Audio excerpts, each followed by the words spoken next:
గోదావరి పుష్కరాలను ప్రతిష్టాత్మకంగా నిర్వహించేందుకు రాజమహేంద్రవరం అర్బన్ పరిధిలో తొలి దశ అభివృద్ధి పనులకు కేంద్ర రాష్ట్ర ప్రభుత్వాల ద్వారా 580 కోట్ల నిధులను వివిధ పథకాల ద్వారా విడుదల చేయనున్నట్లు రాష్ట్ర పురపాలక పట్టణ అభివృద్ధి శాఖ మంత్రి డాక్టర్ పి నారాయణ తెలిపారు.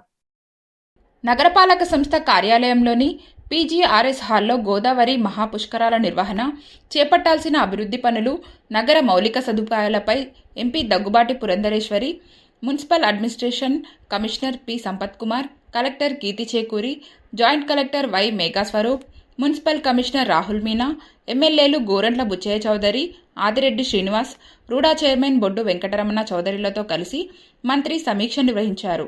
అనంతరం పాత్రికేయుల సమావేశంలో పాల్గొన్నారు. నారాయణ మాట్లాడుతూ గోదావరి మహాపుష్కరాలు 2027 ఏర్పాట్లు, మౌలిక సదుపాయాల అభివృద్ధి, వివిధ శాఖల పనుల పురోగతిపై ప్రజాప్రతినిధులు, ఉన్నతాధికారులతో సమీక్ష నిర్వహించామన్నారు. పుష్కరాలకు భారీ సంఖ్యలో భక్తులు తరలివచ్చే అవకాశాన్ని దృష్టిలో ఉంచుకొని రహదారులు, డ్రైనేజీ, త్రాగునీరు, పారిశుద్ధ్యం, పుష్కర ఘాట్లు తదితర మౌలిక సదుపాయాలను శాశ్వత ప్రాతిపదికన అభివృద్ధి చేయాలని అధికారులను ఆదేశించారు. 11న మరోసారి జిల్లా పర్యటనకు వస్తామని వెల్లడించారు. ఈరోజు రాజమండ్రి మున్సిపల్ కార్పొరేషన్లో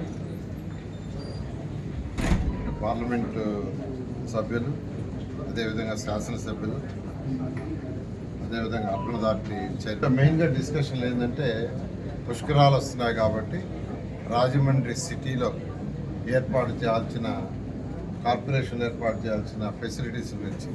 ఫెసిలిటీస్ అంటే రోడ్స్ కావచ్చు, ట్రైన్స్ కావచ్చు, వాటర్ ఫెసిలిటీస్ కావచ్చు, ఇలా రివర్ ఫ్రంట్ కావచ్చు, వీటన్నిటి మీద డిస్కషన్ జరిగింది. ముఖ్యంగా వీటన్నిటికీ బడ్జెట్ కావాలి. అయితే బడ్జెట్కి సంబంధించి గవర్నర్ ముఖ్యమంత్రి గారితో డిస్కస్ చేయడం జరిగింది.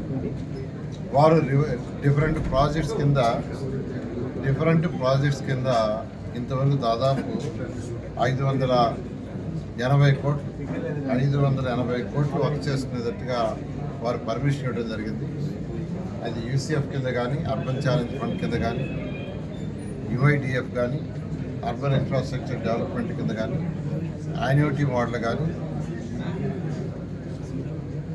వీటన్నిటి మీద కలిపి యాక్చువల్గా దాదాపు 580 కోట్ల వరకు వర్క్స్ స్టార్ట్ చేయమని వారు ఆదేశించారు. దాన్ని ఈరోజు యాక్చువల్గా నేను ఈరోజు అధికారులతో శాసనసభ కూర్చొని డిస్కస్ చేశాను. దాని మీద కమిషనర్ గారికి ఇన్స్ట్రక్షన్ ఇచ్చాం. ఏదైతే ఇద్దరు ప్లాన్ చేసుకొని ఉన్నారో వాటన్నిటిని 580 క్రోర్స్కి వర్కౌట్ చేసి స్టేజ్ 1 తర్వాత ఫర్దర్గా కేంద్ర ప్రభుత్వం మళ్ళా ఇచ్చినప్పుడు కొంత వస్తుంది, రాష్ట్ర ప్రభుత్వం కూడా వీలు చూసుకొని కొంత ఇవ్వటం జరుగుతుంది. ఏదైనా ఫస్ట్ ఫేజ్లో రాజమండ్రి మున్సిపల్ కార్పొరేషన్కి ఒక 580 కోట్లు గవర్నర్ ముఖ్యమంత్రి గారు డిఫరెంట్ ప్రాజెక్ట్ హెడ్స్ కింద ఇచ్చారు. వారికి ప్రత్యేకంగా నేను ధన్యవాదాలు తెలియజేస్తున్నాను రాజమండ్రి కార్పొరేషన్ ప్రజలందరి తరఫున పుష్కరాలు.